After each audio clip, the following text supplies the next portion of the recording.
Timbog ang dalawang lalaki na nagtutulak ng shabu sa Quezon City.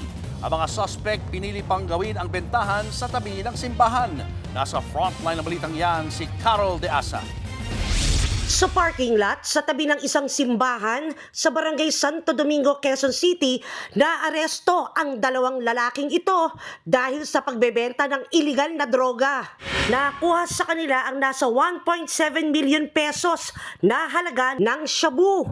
Ayon sa pulisya, nakatanggap sila ng impormasyon na may bentahan ng droga kaya agad ikinasa ang operasyon.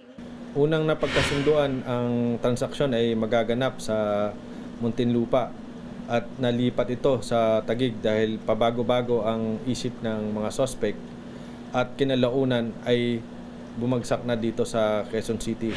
Nagpanggap na buyer ang pulis. Nang maabot na ang 13,000 pesos na buy bus money, dito na inaresto ang dalawa. Kinilala ang mga suspect na sina alias Joshua, 30 anyos, at alias John Paul, 33 anyos, na parehong residente ng Taguig City.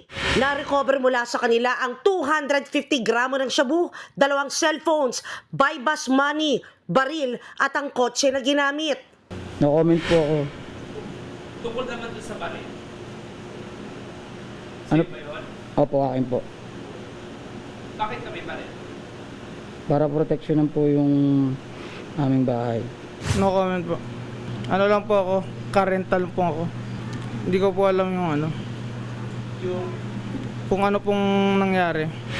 Nahaharap ang mga sospek sa kasong paglabag sa RA 9165 o Comprehensive Dangerous Drugs Act of 2002, habang si alias John Paul ay kakasuhan din ng paglabag sa RA 10591 o yung Comprehensive Firearms and Ammunition Act.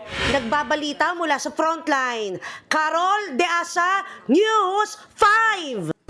Mga kapatid, Julius Babaw po.